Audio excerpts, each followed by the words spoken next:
No ring yet, but that'll probably be several months down the road. What's it like to be back in Champaign, around Brad, around Lon, and just getting a chance to be here? Well, I'm sure Lon expressed it too. I've only been back a couple of times, and over the last 19 years. I came back for, of course, Wayne's funeral, and then was here when, about 10 years ago when they honored the 2001 and 2002 team in a very small little private ceremony, which was really cool. So this is the first time I've been out amongst the masses, and it feels really good.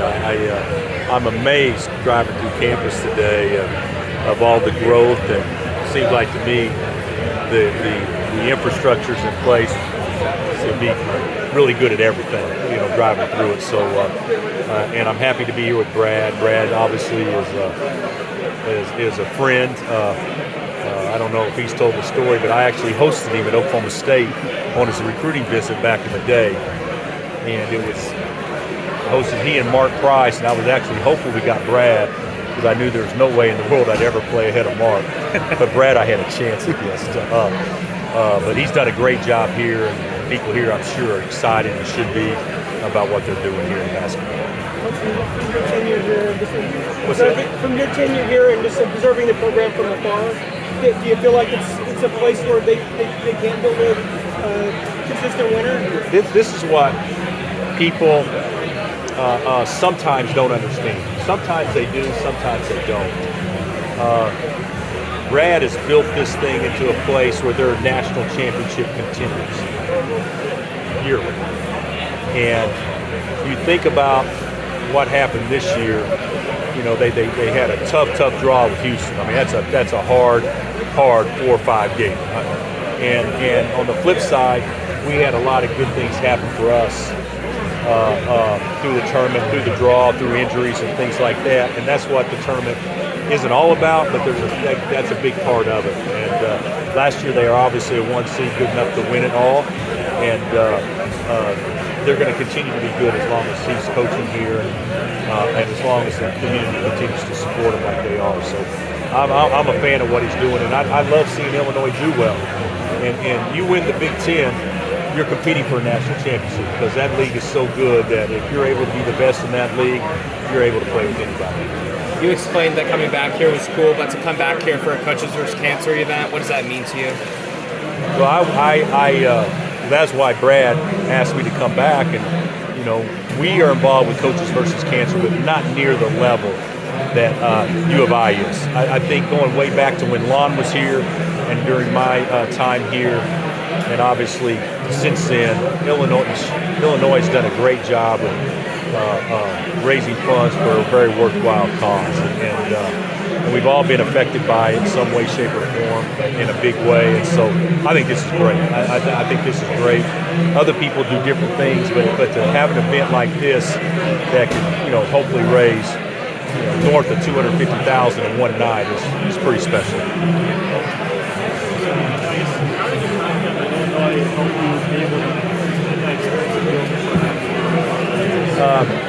My time at Illinois was my first time out of my comfort zone. I was raised in Oklahoma, went to school at Oklahoma, coached in Oklahoma, knew everybody in Oklahoma. So my first time getting out of my comfort zone was coming to Champaign, and where the sports columnists for the Tribune and the Times were Skip Bayless and Jay Mariotti.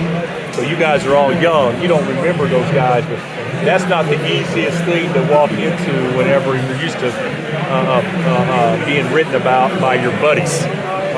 So I think this place definitely had a lot to do with maturing me and preparing me for what could potentially happen down the road.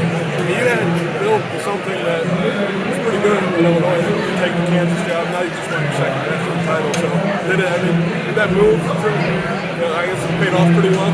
Well, I think what I learned at Laurel Roberts and Tulsa and also Illinois were all great preparations for whatever happens next, wherever it is. And so I learned a lot being here. I learned what it's like to play big boy ball. I learned what it's like to compete in the best league. I learned what it's like to compete against the best coaches.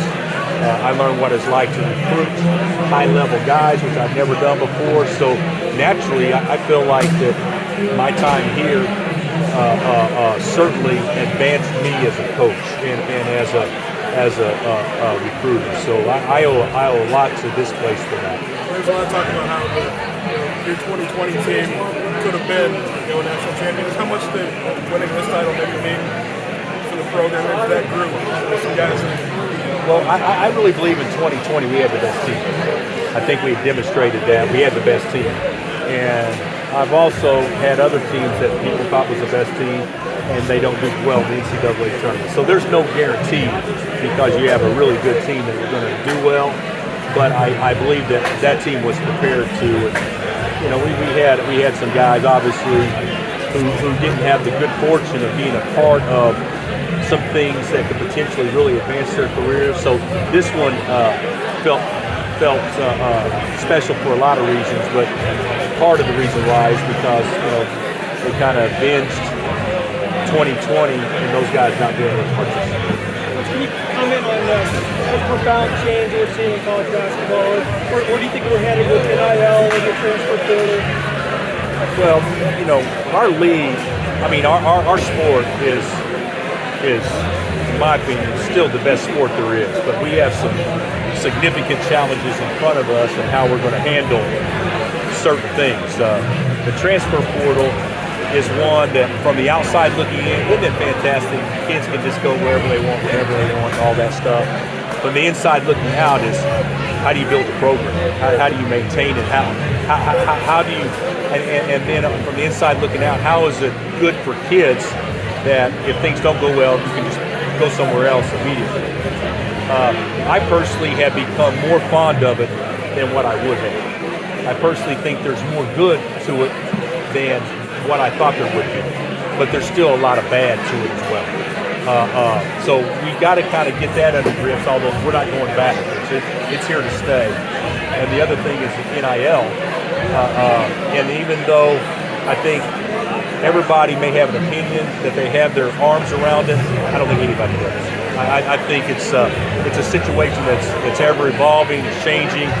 I know Illinois has done a great job here and have a program in place to do certain things that can benefit kids in a certain way and protect the kids as they're being benefited, but it's still an inexact science. And so until we kind of get that figured out, I think it's something that it makes us all nervous because we're unsure of, but over time, I think that the playing field will level out to where both can benefit all, as opposed to us being nervous about it. Bill, with Kay moving on, what's the profession like at your level? Do you feel like there are voices that can still make the profession still at a high level and feel like it's in a good place? Well, even as great as Mike Krzyzewski has been and the things that he's offered our sport so greatly, and he's been the most powerful voice that we've had and probably as good a role model that our sport has.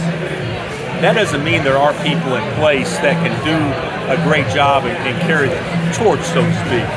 But no one person is going to carry that torch replacing him.